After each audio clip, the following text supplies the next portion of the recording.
Good evening everyone. तो हम लोग 10th क्लास का ट्रिगोनोमेट्री कर रहे थे 25th चैप्टर और 10th नंबर क्वेश्चन तक कंप्लीट किए थे लास्ट वीडियो में। आज हम लोग 11 और 12 नंबर क्वेश्चन देखने वाले हैं। तो आइए वीडियो को आगे बढ़ाते हैं और देखते हैं हमारा 11th और 12th नंबर क्वेश्चन क्या कहता है।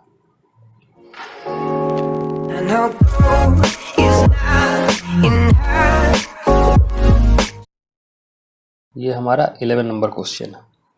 राइट, ये हमारा 11 नंबर क्वेश्चन है। देखते हैं क्या कहता है। पहले क्वेश्चन को ठीक से समझिए। क्वेश्चन क्या कहता है?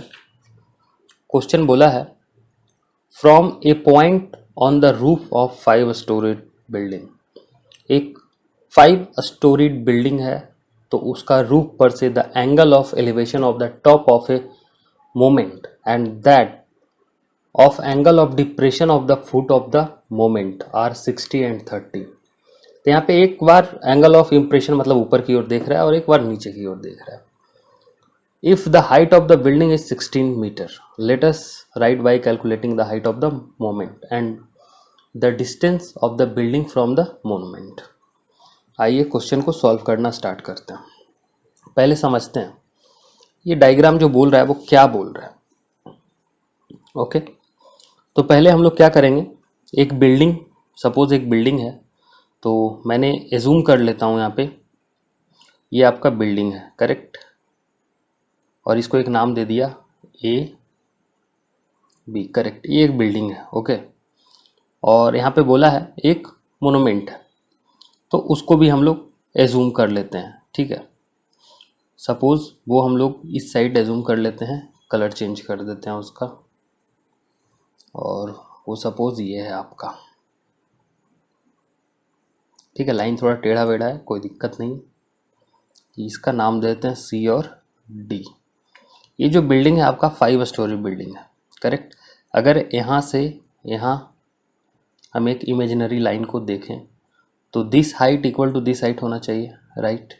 और इसी को हम लोग distance between building and monument, right, ये भी बोल सकते हैं। अभी क्वेश्चन में जो बोला है उसको हम लोग देखेंगे। ओके, पहला हम लोग यहाँ ऊपर से, ठीक है, बंदा ऊपर है, ऊपर से अगर वो एंगल ऑफ डिप्रेशन जिसको बोलते हैं, और यहाँ से जब नीचे देखेगा मीनार की ओर तो क्या बनेगा, एंगल ऑफ डिप्रेशन, और ऊपर देखेगा तो एंगल ऑफ एलिवेशन बनेगा। तो क्वेश्चन में जो बोला है, क्वेश्चन में बोला है 60 डिग्री क्या है आपका, एंगल ऑफ डिप्रेशन, जो सपोज यहाँ से 60 डिग्री है, आप देख सकते हैं। यहाँ से ऊपर की ओर जो देख रहा है वो कितना बन रहा है, एंगल ऑफ 60 डिग्री बोला है, तो ये आपका यहाँ पे 60 डिग्री हो गया, करेक्ट। और जब नीचे की ओर देख रहा है तो एंगल ऑफ डिप्रेशन कितना हो रहा है, एंगल ऑफ एलिवेशन जब ऊपर की ओर देखा तो वो 60 डिग्री बोला, और जब नीचे की ओर देख रहा है एंगल ऑफ एलिवेशन वो बन रहा है आपका कितना डिग्री, 30 डिग्री। ओके, ये हम लोगों ने नोट कर लिया दो चीज। तो हम लोग इसको क्या ऐसा लिख सकते हैं, this angle equal to this angle, ये 30 डिग्री हो जाएगा, करेक्ट। एक नाम यहाँ पे दे दे रहे हैं इसको, ए बी सी डी हो गया, इसको ई दे दे रहे हैं। बस अब इसको हम लोग सॉल्व करना शुरू करेंगे। तो फर्स्ट ऑफ ऑल क्या करेंगे, पहले हम लोग को देखना है क्या निकालना है, और क्वेश्चन में क्या गिवन है। 16 मीटर क्या गिवन है, if the height of the building is 16 metre.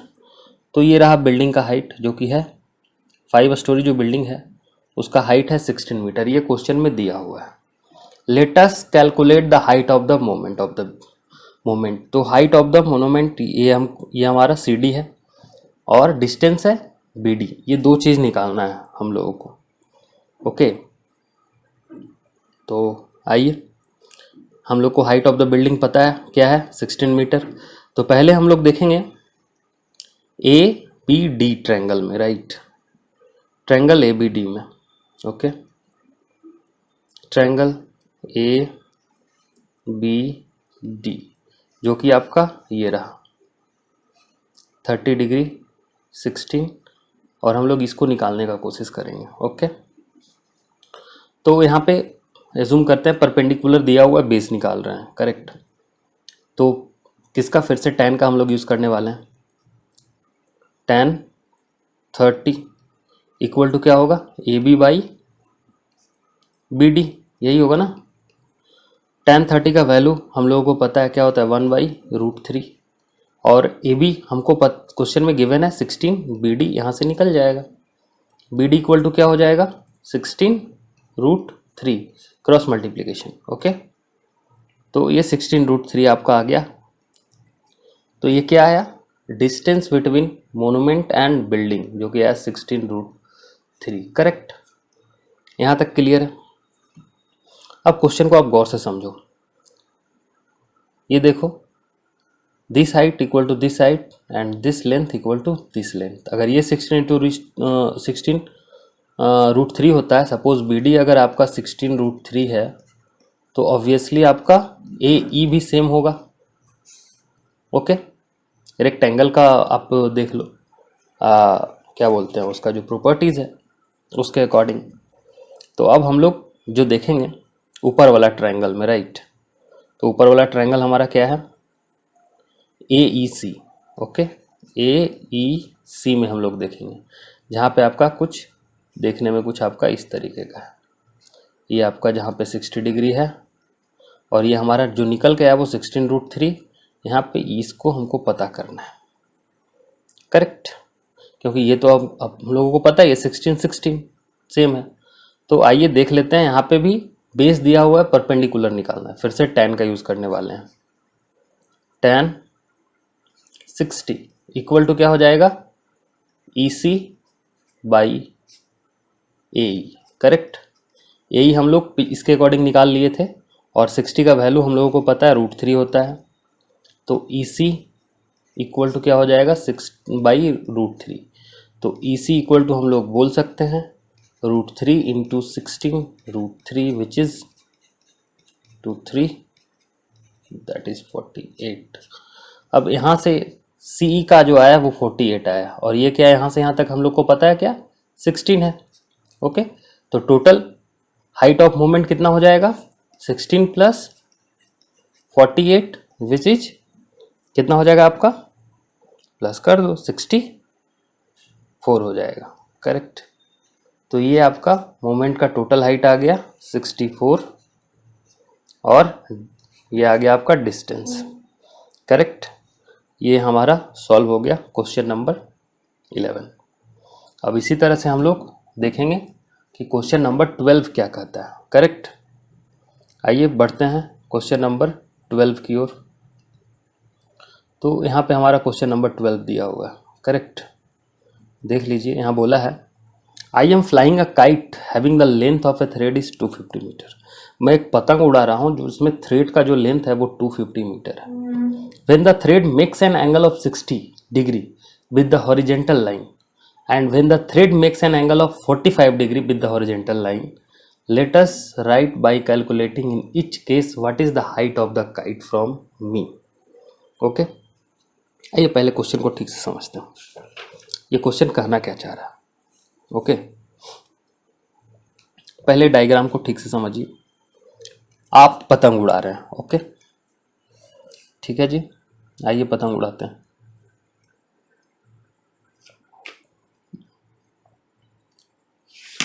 कुछ नाम वगैरह हम लोग एज्यूम यहाँ भी करेंगे और देख लेते हैं क्या है।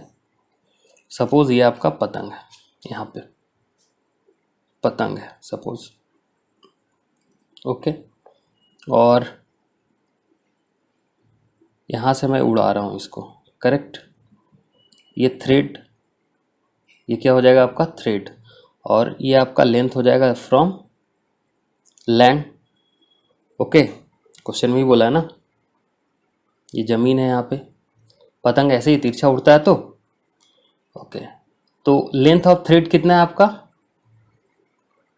250 मीटर। करेक्ट, बोल दिया है। अब क्वेश्चन में एक बात बोला है आपका, एक बार 60 डिग्री का एंगल बनाता है, दूसरे बार 45 डिग्री का बनाता है। जब 60 डिग्री का एंगल बनाता है, करेक्ट, उस वक्त इसका 45 डिग्री होता है, 250 इसका ये है, और हमको यहाँ पे ये निकालना है। करेक्ट, एक एक करके हम लोग सारा सिनेरियो का निकालेंगे। सपोज हम इसको नाम देते हैं ABCD, कुछ भी नाम देते हैं, राइट, ABC एक नाम देते हैं, करेक्ट। आइए पहले हम लोग इसको निकाल लेते हैं यहाँ से कि हाइट ऑफ द काइट क्या है फ्रॉम लैंड। तो यहाँ पे देखिए, पहले आप क्वेश्चन को ठीक से समझिए, क्या गिवन है और क्या निकालना है, ठीक है। तो क्वेश्चन में आप देख सकते हैं कि हाइपोटेनस गिवन है और परपेंडिकुलर आपको निकालना है, ठीक है जी। तो यहाँ पे आपको ये समझना होगा sin 60 का यूज़ हम लोग करने वाले हैं, क्योंकि साइन में परपेंडिकुलर और हाइट आपका आता है। आइए देख लेते हैं। तो sin 60 इक्वल टू क्या हो जाएगा, BC by AB, correct. sin 60 का वैल्यू कितना होता है, आई होप आपको पता होगा, विच इज़ √3/2, जो आपका हो जाएगा। BC नहीं पता है जो हमको निकालना है, और AB कितना है 250। देयरफॉर BC इक्वल टू हम लोग क्या लिख सकते हैं, क्रॉस मल्टीप्लिकेशन करेंगे, 250 यहाँ ऊपर आ जाएगा, 250 इंटू √3 हो जाएगा, नीचे आ जाएगा क्या 2, करोगे आप 125, तो BC इक्वल टू आ जाएगा 125 √3। तो फर्स्ट कंडीशन में जो काइट का हाइट है वो आपका कितना है 125 √3, 125 √3 इसका हाइट है। दूसरा फिर से समझिए, कंडीशन दूसरा में क्या कहता है, क्वेश्चन में बोला है and when the thread makes an angle of 45 degree. Thread इस बार क्या है, कितने डिग्री का एंगल बना रहा है, वो 45 डिग्री का एंगल बनाता है, ओके। तो आइए देख लेते हैं, इस बार थ्रेड से 45 डिग्री का एंगल बनवाते हैं। सपोज यहाँ से इस बार पतंग यहाँ आ गया, ओके। लैंड तो आपका वही है, जो एंगल यहाँ बन रहा है वो 45 डिग्री है, करेक्ट। थ्रेड भी हमारा सेम है, थ्रेड तो ना बढ़ा है ना घटा है, थ्रेड का जो लेंथ है वो सेम है, ओके। 250, नाम बदल देते हैं, यहाँ पे ABCD हो गया है, D नहीं हुआ है, यहाँ पे D दे देते हैं और E दे देते हैं। अब हम लोग ट्रायंगल पहला ये जो निकला है आपका ट्रायंगल ABC में निकाले हैं। अब ये हम देख रहे हैं ट्रायंगल ADE में क्या होता है। इसमें भी जो आपका हाइपोटेनस है AD इक्वल टू कितना है 250 मीटर, और जो आपका बेस है ये हम लोग को नहीं पता है, कोई बात नहीं। क्वेश्चन में पूछा क्या है कि लेंथ इसका हाइट क्या है जमीन से, जो कि DE ये पूछा है। तो फिर से आप देखिए क्वेश्चन में कौन सा ऐसा फॉर्मूला है जिसमें आपका बेस अगेन परपेंडिकुलर है, हाइपोटेनस आता है, फिर से साइन आपको याद आएगा। तो फिर से हम लोग sin 45 का यूज़ करने वाले हैं।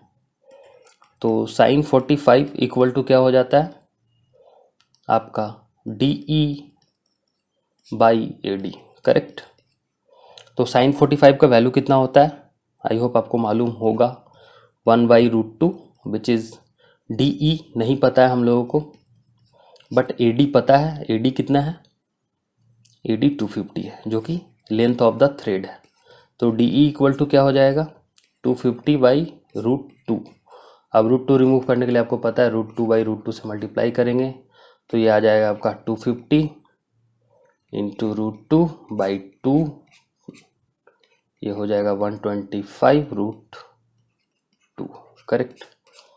तो फर्स्ट जब 60 डिग्री का थ्रेड एंगल बना रहा था उस वक्त जो काइट का हाइट था फ्रॉम लैंड वो 125/√3 था, और जब 45 डिग्री का एंगल बना रहा था उस वक्त जो काइट का हाइट था वो 125/√2 था। अब क्वेश्चन में पूछा है ज़्यादा ऊंचा कब था, सिंपल है, आप देख सकते हैं √3 का वैल्यू और √2 का वैल्यू आपको भी पता है।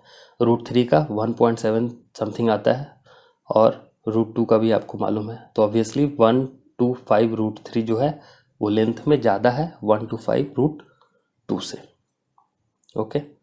तो क्वेश्चन में ही पूछा था कि कब वो ज़्यादा ऊंचाई पे उड़ रहा था, तो ऑब्वियसली फर्स्ट कंडीशन में वो ज़्यादा ऊंचाई पे उड़ रहा था, ये हमारा कंपैरिजन हो गया। तो इस कंडीशन में ये ज़्यादा ऊंचाई पे उड़ रहा था। यहाँ पे हम लोगों ने 12 नंबर क्वेश्चन कंप्लीट कर लिया। इसी तरह से बने रहिए, हम लोग सारा क्वेश्चन कवर करेंगे, बुक का एक से भी क्वेश्चन नहीं छोड़ेंगे और अच्छे से प्रिपेयर करवाऊँगा आप लोगों को। लेकिन उससे पहले चैनल में आपको देखिए आप देख रहे होंगे नीचे एक रेड कलर का सब्सक्राइब लिखा होगा, दिख रहा होगा, आप उसको ज़रूर दबा दीजिएगा और लाइक ज़रूर कीजिएगा अगर वीडियो अच्छा लगे तो। Thank you, thanks a lot for watching my YouTube channel. Thank you.